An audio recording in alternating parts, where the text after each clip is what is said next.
It's been a minute since I've talked about The Walking Dead, and I miss it.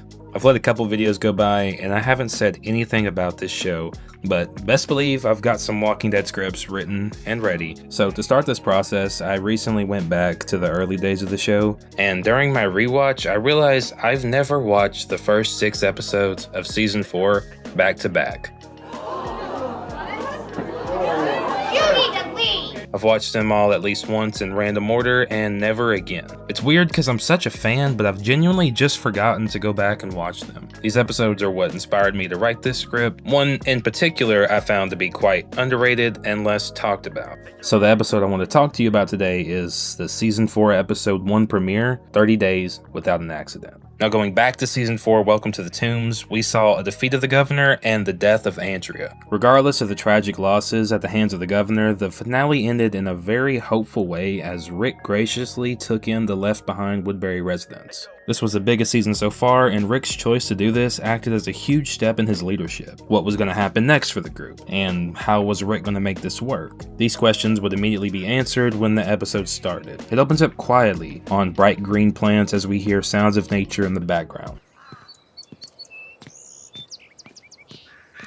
It doesn't take long until we see Rick, and he's alone as he walks through the empty prison yard. Soon we see there's beds of fruit and vegetables and even pens for animals now. In the time we haven't seen the group, there's been a big focus on agriculture. Suddenly you're reminded to what Herschel said last season. If we can dig a canal under the fence, we'll have plenty of fresh water. When the soil is good, we could plant some seed. Grow some tomatoes, cucumbers, soybeans. We know the group has more mouths to feed, so immediately seeing plants successfully growing and animals thriving tells the viewer that everything is going right. It's why the episode opened up on plants. There's growth now at the prison, physically and metaphorically. It's the art of show, don't tell. We see Rick's getting his hands dirty and even listening to music now.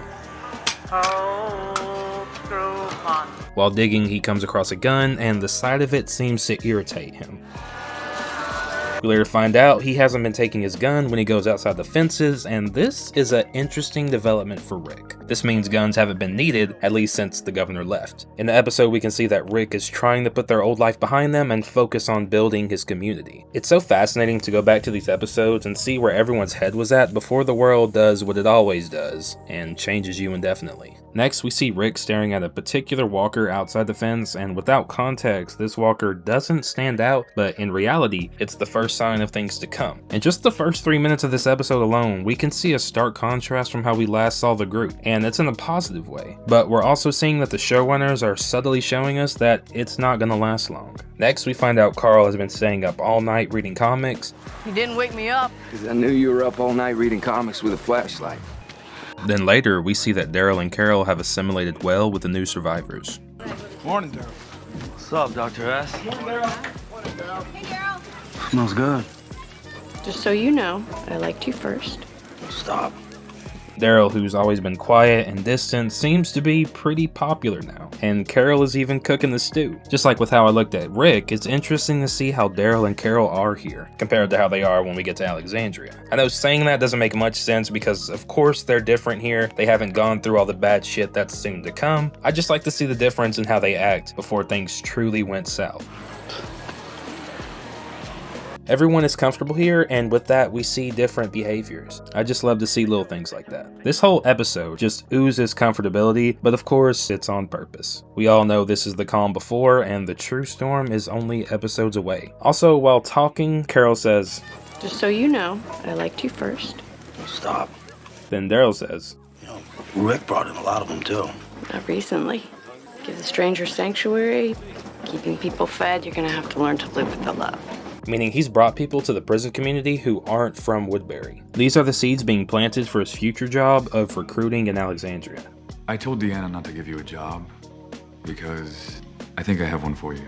I'd like you to be Alexandria's other recruiter. This is another thing that starts in this episode that'll later be carried into future seasons. Another thing to add to the comfortability factor I was talking about earlier is that romance is blossoming at the prison. Of course there's Maggie and Glenn, but now there's Beth and Zach. What's up? And Tyrese and Karen. We find out when Michonne gets back, she's been looking for the governor. Didn't find him. I think I'm looking over near Macon. which is very interesting. I like that they consider him a big enough threat that needs to be handled soon as possible. It's worth a shot. 70 miles of walkers. You might run into a few unneighborly types. Is it? Daryl says he's not worth it, but we all know that's not true. And soon we get to see just how much of a threat he really is.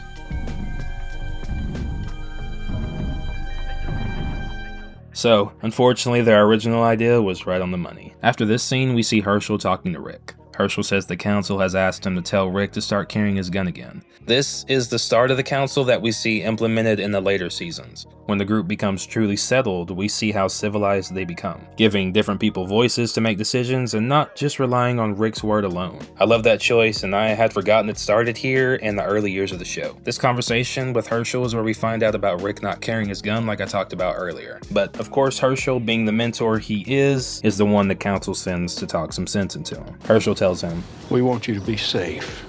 Bring your gun. and sure enough, while Rick walks through the woods checking the snares, we see a dying boar looking very similar to Violet the pig. I think this is just another hint at the sickness that's slowly beginning to spread. As Rick gets close, he tries to leave when Wait! a dirty and distressed woman approaches him asking for help. Please help me. This is one of the few moments in the show where we come across a random person needing help that doesn't end up being a recurring character. It's interesting to do in a season premiere, but of course it services a larger narrative. She asks for food for her and her husband and then inquires if Rick has a camp. Do you have a camp around here? He says he does, and they can come, but only if he can ask them 3 questions. I'd have to meet him. I need to ask him some questions, both of you. This is the first mention of the questions that end up being a rule of thumb for the group from here on in to decide if someone is allowed to become a part of the group. Like I said, this is one of the other things that starts here and then ends up being something they use later. She agrees to Rick's terms and leads him to her husband. Look, I don't know you, so I'm just gonna tell you this. You try anything, you're gonna be the one who loses. Next, we have the very first scene of deranged little Lizzie, who's naming walkers and waving at them. Over here. Hi, Nick. You're naming them? They had names when they were alive. They're dead now. No, they're not. They're just different. Carl tells her not to, Don't name them. but we know by this point, this kid is just too far gone. Anyways, now we get to the coolest part of the episode, and a set piece I think about a lot. Some of the group arrive at a grocery store called the Big Spot to look for essential items. It seems this store was used as some sort of camp by the military in the early days, but now, like all things, it sits in ruins. Clearly, something went very wrong here. And if you want to know more about that, you can check out Swell's video where he covers the whole backstory around the Big Spot. I'll link that in the description. Next, we get a fun scene where Zach tries to guess what Daryl did pre-apocalypse. Homicide cop. Daryl entertains this, and Michonne laughs. Actually, the man's right. Undercover. It's always so nice to have moments of levity like this in general, but it's especially nice now because soon we won't see laughter for a long time. As they begin to clear out the store, we pan above the Big Spot and show the roof.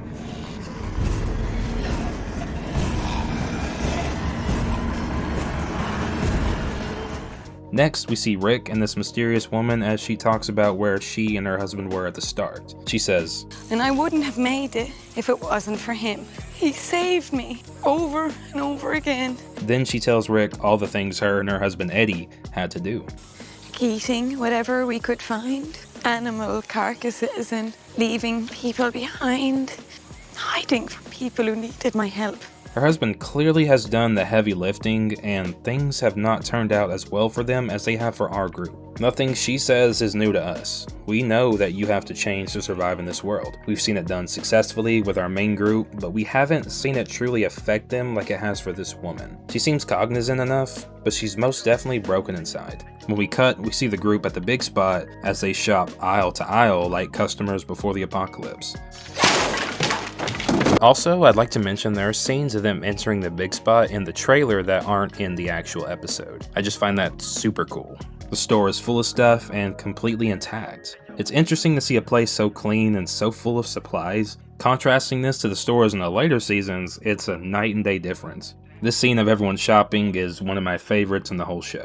It just feels so peaceful, like they stepped back in time to the world from before. Of course, this never lasts though. We see Bob checking out wine as she struggles with the idea of taking or leaving the bottle. Ultimately, he makes his choice, and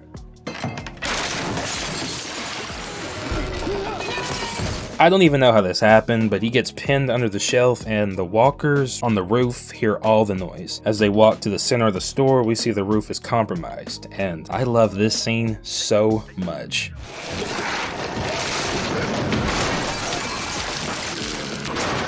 The roof gives out underneath their feet and they come crashing down into the store, giving us some very cool and very gross shots. Hats off to the showrunners for this scene, it's just so cool and so intense. When we cut, we see Rick trying to relate to this woman. I saw those sculptures at the airport once. My favorite was the kids playing leapfrog. Mine too. By this point, you start to begin to trust her at least a little more than you did before. Then we cut back to the big spot and it's complete chaos. The group fights as more and more rain down into the store to an overwhelming degree. As if it couldn't get any worse, we see the whole ceiling is about to collapse as the bowing on the roof begins to fall through. The struggle to get Bob free here is one of the stupidest scenes I've ever seen. We've seen that walkers in this show tend to flip-flop between extremely dangerous or a piece of cake.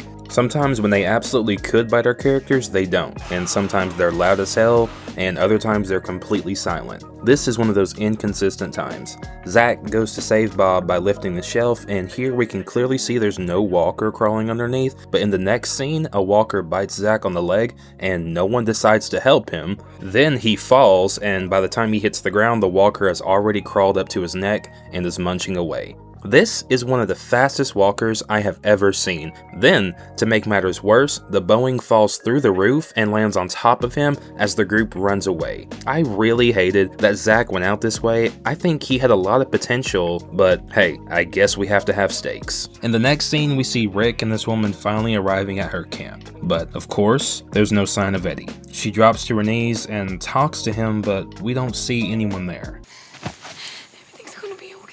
Rick surveys the camp when all of a sudden, it seems Rick's intuition was right. She could not be trusted. She says, He's starving. He's slowing. He needs something alive. And Rick looks over to see a bloody bag with something moving inside. She says, Please, I told you I can't be without him. And so I kept him. I can't do things like this. And now we get the full picture. When Eddie died, she must have cut off his head and is now trying to keep him fed. She wanted to bring the boar to him, but when she saw Rick, she figured it'd be easier to lure him back instead. This world has truly broken her. Even with the allure of shelter, food, community, and conversation with Rick, she still tried to kill him. She cries and begs Rick to let her be with Eddie and sadly stabs herself in the stomach. It's things like this I find so interesting. At this point in the show, Rick is still trusting and hasn't yet become the man we see at Alexandria. He took a risk with this woman and even pleaded with her. This act affects him emotionally and he even stays with her until her death. She asks him, what are the questions? And here's when we hear them for the first time. Rick asks, how many walkers have you killed? And she says, Eddie killed them all. Until... Then he asks, how many people have you killed? And she says, Just me. Just me. And then the final question, why? I don't get to come back. I don't get to come back. This goes right back to what she was telling him earlier. What Eddie and I had to do, did you do things like that? Do you think you get to come back from him? I hope so. She's left people and lost people. We've seen the people who are able to keep going in this world, and she's the first one we see who's tried but can't. I think this is the first time Rick is reminded about the true reality of this world. He sees why it's so important to maintain what he has at the prison. He hasn't been carrying his gun because he hasn't felt the need to, but this interaction with this woman is a possible reminder of what could happen to the people he loves if he's gone. Or this is what he could be if they're gone.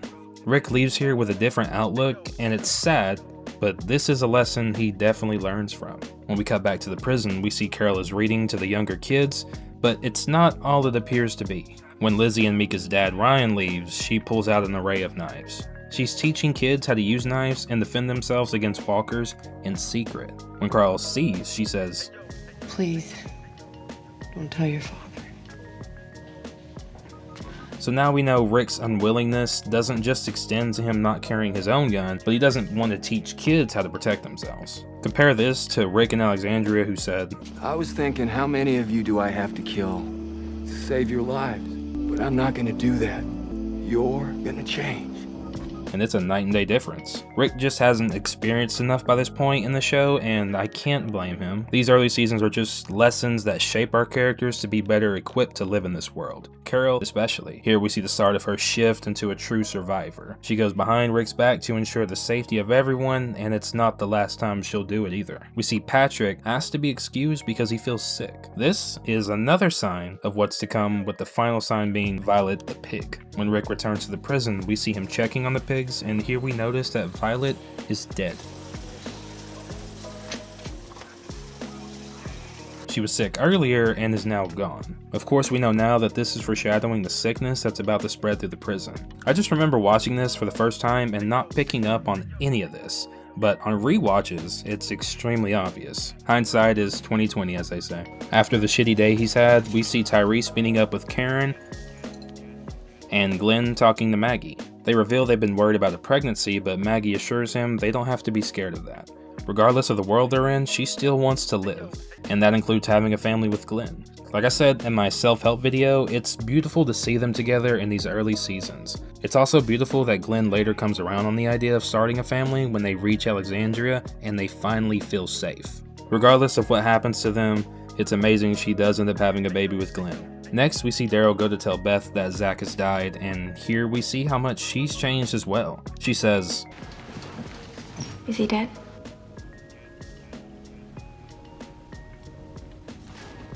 Okay. And here's where we get the title of the episode, where she changes the 30 days without an accident sign back down to 0. And considering what's about to happen later, it'll remain on 0 for a long time. Afterwards, we see Rick telling Herschel about the woman. Rick says, You tried to help her. How that woman wound up, I got close to that. If I lost Carl, Judith, if I lost this place. Not then, Rick. Not even then. After what he's lost, he knows he was close to losing himself too. But Herschel says, You came back. Your boy came back. You get to come back, you do. there truly is no one else who can calm Rick's nerves and talk some sense into him. Their relationship is just unlike any in the show, and it's why I love Herschel. Next, we see Bob in his bed, and while he lays, we hear coughing. And we see that it's Patrick. He looks worse than he did before, and now he's sweating a lot. He goes to the showers to cool off, but collapses to the floor, and later we see he's dead. His eyes open to show that he's turned, and that's where the fantastic Season 4 premiere ends. This premiere is so good, because as fans, we were all curious on how they'd pick up the show after taking in Woodbury's residents, and was just so relieving to see how well everyone's doing. There's a farm, animals, romances, and most importantly, 30 days of peace. Like all good things in this world, they never last. Just like how it was in the world before. Death and sickness are inevitable. I also love to see how Rick has changed since the governor left, only to once again be reminded of the reality of the apocalypse. I really do hate to see Rick and the group in turmoil, but this premiere and the following events of this season is what changed everyone completely. Even though we'd all love for this to be Rick's happily ever after, it's not realistic. And Rick's character growth after this is always an amazing thing to watch. I'm so glad I went back and rewatched these episodes and these seasons, because after all this time, you think there wouldn't be anything you missed, but sometimes there is, and that's why I love this show. I love talking about it, and I'm glad you love hearing about it, so I hope you enjoyed this video, and hopefully you stick around for more, because like I said, this certainly isn't my last Walking Dead video, and I've got so many more that I want to talk about, and we'll get to all of them, but I just want to say thank you for being here. Like and subscribe for more, and I will see you in the next one, guys. Peace.